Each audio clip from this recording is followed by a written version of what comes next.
BRS నేత బాల్కా సుమన్పై రేవంత్ సర్కార్ కత్తిగట్టింది. Kethanapalli municipality ఇష్యూలో అక్రమ కేసులు పెట్టి సుమన్ను అరెస్టు చేసిన కాంగ్రెస్కు కడుపు మంట చల్లారలేదు. బీఆర్ఎస్ నాయకులపై అక్రమ కేసులు బనాయిస్తూ రాజ్యాంగాన్ని కూని చేస్తుంది.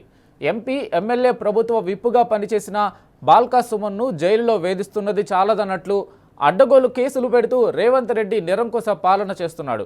అధికార పార్టీ ఒత్తిడితో బాల్కా సుమన్ను 4 రోజులు కస్టడీ కోరుతూ పోలీసులు పిటిషన్ దాఖలు చేశారు. ఇక సుమన్తో పాటు పలువురు బీఆర్ఎస్ నాయకులకు బెయిల్ కూడా రాకుండా కుట్రలు పన్నుతుంది సర్కార్.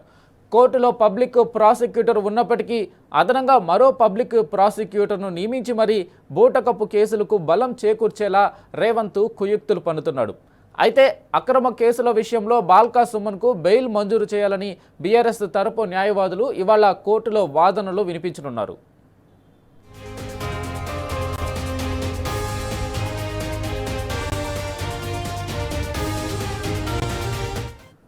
ఇదే అంశంపై మరింత సమాచారం మా ప్రతినిధి ఉమేష్ అందిస్తారు. ఉమేష్, చెప్పండి, బాల్కా సుమన్ బెయిల్ పిటిషన్ విచారణకు సంబంధించి తాజా సమాచారం ఏంటి? Good morning Venkatesh.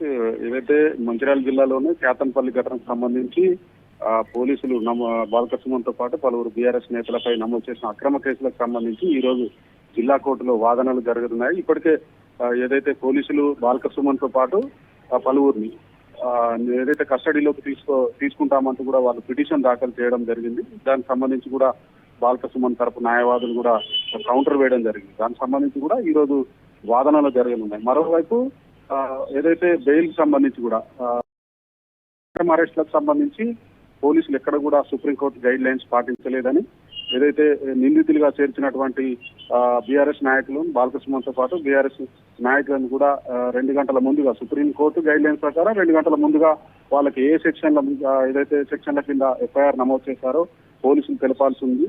దానికి విరుద్ధంగా సంతకాలు కూడా తీసుకోవాల్సి ఉన్నది.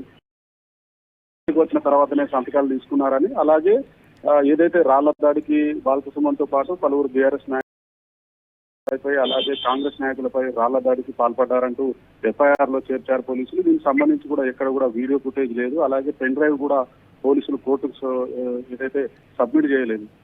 దీని ఆధారంగా ఏదైతే బాల్కా సుమన్ తరపు న్యాయవాదులు ఈ రోజు వాదనను వినిపించనున్నారు. సుప్రీంకోర్టు గైడ్ లైన్స్ ఎక్కడ కూడా పోలీసులు పాటించలేదని, అక్కడ ఏదైతే రాళ్ల దాడికి సంబంధించి కాంగ్రెస్ నాయకుడే రాళ్ల దాడి చేసి ఓవైపు బీఆర్ఎస్ నాయకులను, మరోవైపు బీఆర్ఎస్ నాయకుడు అయినంటే మూల రాజిరెడ్డి కారును కాంగ్రెస్ నాయకులు ధ్వంసం చేసినా కూడా పోలీసులు ఎఫ్ఐఆర్ నమోదు చేయకుండా ఏకపక్షంగా ఏదైతే బాల్కా సుమన్ తో పాటు బీఆర్ఎస్ నాయకులపై ఏకపక్షంగా కేసులు నమోదు చేశారని, వెంటనే ఏదైతే ఎక్కడ కూడా సుప్రీంకోర్టు గైడ్ లైన్స్ కానీ నిబంధనలు పోలీసులు పాటించలేదని వెంటనే బాల్కా సుమన్ తో పాటు బీఆర్ఎస్ నాయకులకు బెయిల్ మంజూరు చేయాలంటూ కూడా ఈ రోజు కోర్టులో బాల్కా సుమన్ తరపు న్యాయవాదులు తమ వాదనలు వినిపించనున్నారు. మరోవైపు ప్రభుత్వం కూడా ఇప్పటికే పబ్లిక్ ప్రాసిక్యూటర్ ఏదైతే ఈ వాదనలు వినిపిస్తుండగా మరో పబ్లిక్ ప్రాసిక్యూటర్ కూడా ఈ కేసుకు సంబంధించి ప్రభుత్వం నియమించింది. దాంతో బీఆర్ఎస్ శ్రేణులు కూడా ఆగ్రహం వ్యక్తం చేస్తున్నాయి. ఒక తీవ్రవాదులకు దేశద్రోహ కేసులకు సంబంధించి ప్రభుత్వం ప్రత్యేకంగా ఇద్దరు,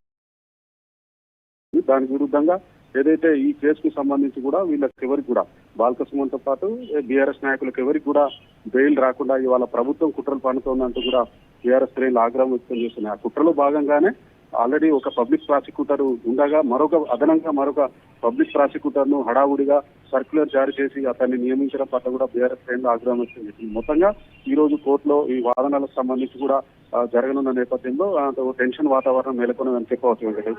రైట్ ఉమేష్, థ్యాంక్ యూ.